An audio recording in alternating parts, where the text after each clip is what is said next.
ओम शांति। 18 सितंबर 2020 साकार मुरली। आज की मुरली का सार है, मीठे बच्चे, तुम विश्व में शांति स्थापन करने के निमित्त हो, इसलिए तुम्हें कभी अशांत नहीं होना चाहिए।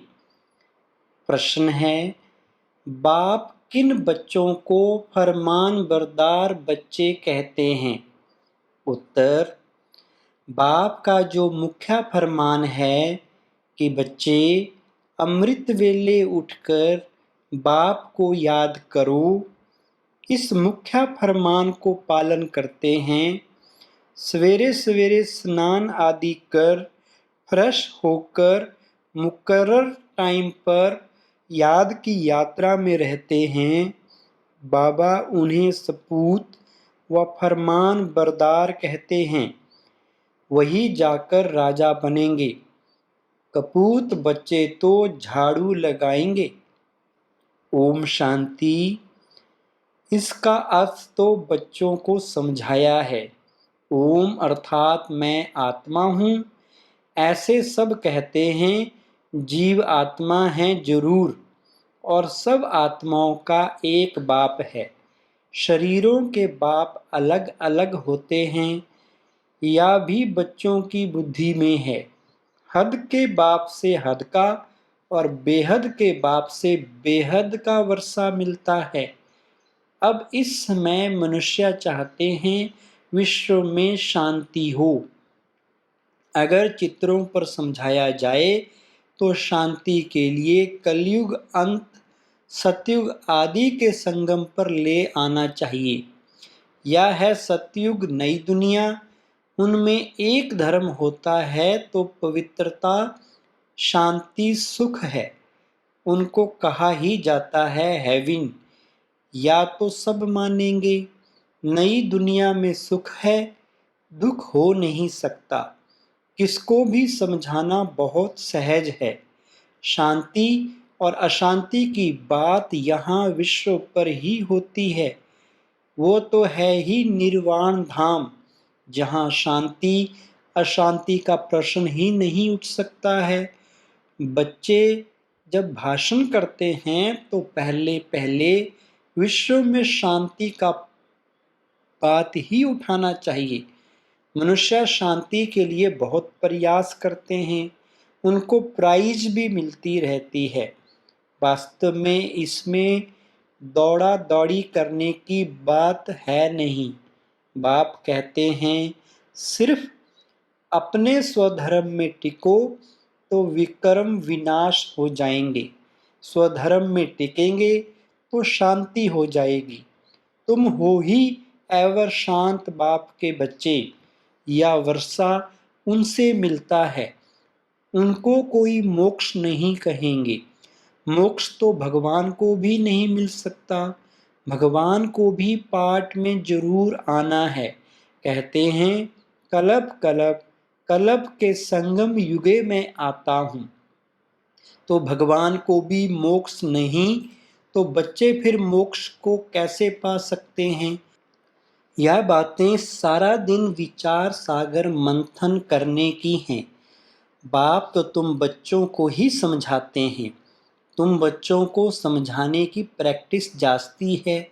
शिव बाबा समझाते हैं तो तुम सब ब्राह्मण ही समझते हो। विचार सागर मंथन तुमको करना है। सर्विस पर तुम बच्चे हो, तुमको तो बहुत समझाना होता है। दिन रात सर्विस में रहते हैं। म्यूजियम में सारा दिन आते ही रहेंगे। रात्रि को 10-11 तक भी कहाँ आते हैं। सवेरे 4 बजे से भी कहाँ सर्विस करने लग पड़ते हैं। यहाँ तो घर है, जब चाहें तब बैठ सकते हैं। सेंटर्स में तो बाहर से दूर दूर से आते हैं, तो टाइम मुकर्रर रखना पड़ता है। यहाँ तो कोई भी टाइम बच्चे उठ सकते हैं, परंतु ऐसे टाइम तो नहीं पढ़ना है जो बच्चे उठें और झुटका खाएं। इसलिए सवेरे का टाइम रखा जाता है। जो स्नान आदि कर फ्रेश हो आएं, फिर टाइम पर नहीं आते तो उनको फरमान बरदार नहीं कह सकते हैं। लौकिक बाप को भी सपूत और कपूत बच्चे होते हैं ना, बेहद के बाप को भी होते हैं। सपूत जाकर राजा बनेंगे, कपूत जाकर झाड़ू लगाएंगे, मालूम तो सब पड़ जाता है ना। कृष्ण जन्माष्टमी पर भी समझाया है। कृष्ण का जन्म जब होता है तब तो स्वर्ग है, एक ही राज्य होता है, विश्व में शांति है, स्वर्ग में बहुत थोड़े मनुष्य होंगे, वह है ही नई दुनिया, वहाँ अशांति हो नहीं सकती। शांति तब है जब एक धर्म है, जो धर्म बाप स्थापन करते हैं। बाद में जब और धर्म आते हैं तो अशांति होती है, वहाँ है ही शांति। 16 कला संपूर्ण है ना, चंद्रमा भी जब संपूर्ण होता है तो कितना शोभता है, उनको फुल मून कहा जाता है। त्रेता में 3/4 कहेंगे, खंडित हो गया ना, 2 कला कम हो गई। संपूर्ण शांति सतयुग में होती है। 25% पुरानी सृष्टि होगी तो कुछ न कुछ खिट होगी। 2 कला कम होने से शोभा कम हो गई। स्वर्ग में बिल्कुल शांति, नरक में है बिल्कुल अशांति। यह समय है जब मनुष्य विश्व में शांति चाहते हैं।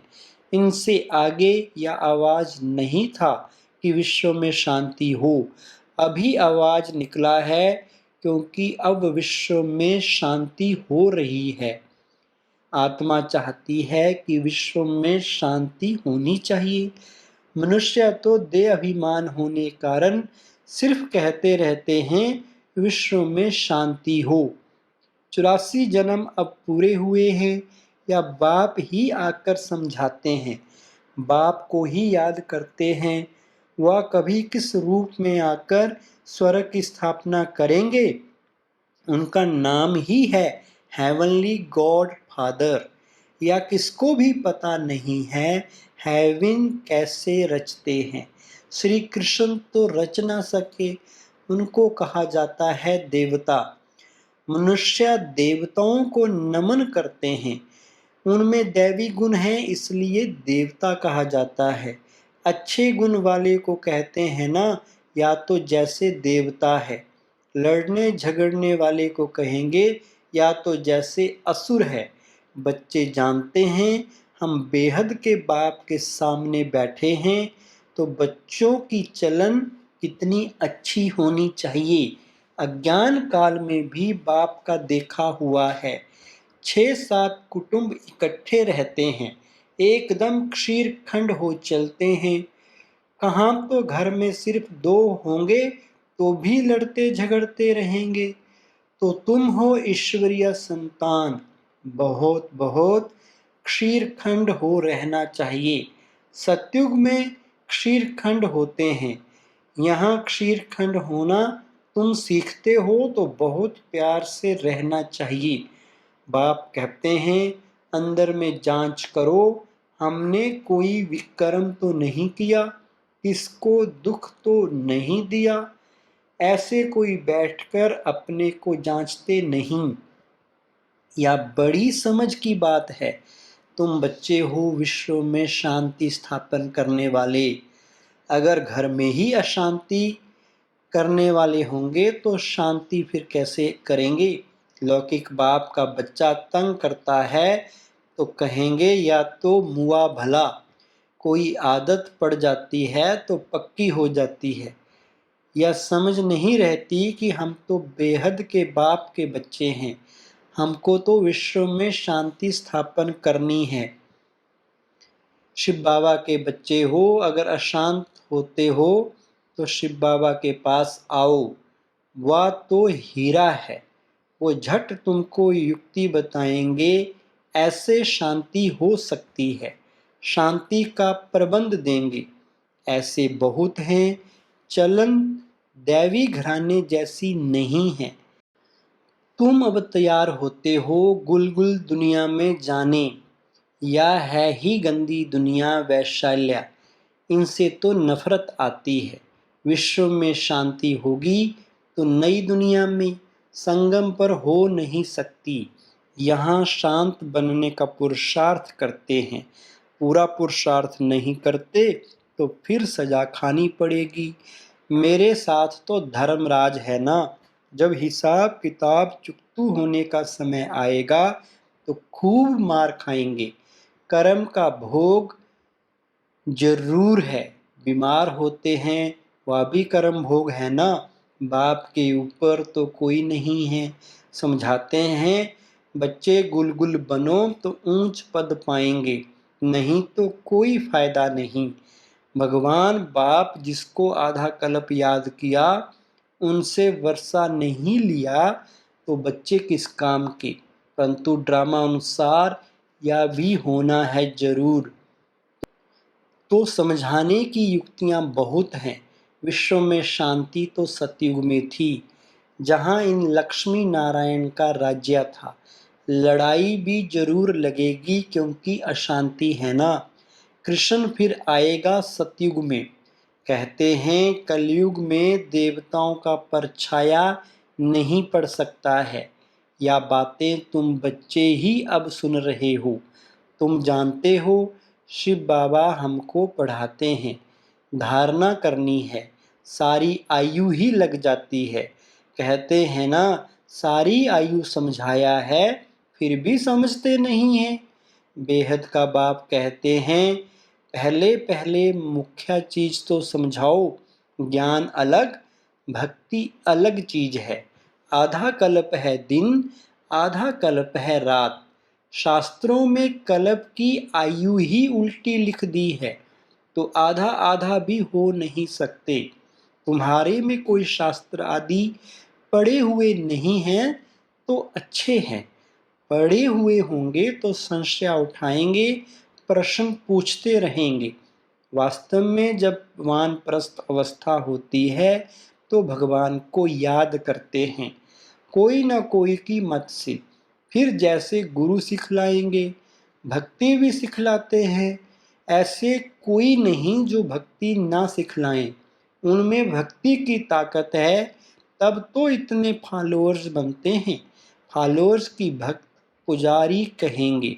यहाँ सब हैं पुजारी, वहाँ पुजारी कोई होता नहीं। भगवान कभी पुजारी नहीं बनता। अनेक पॉइंट्स समझाई जाती हैं।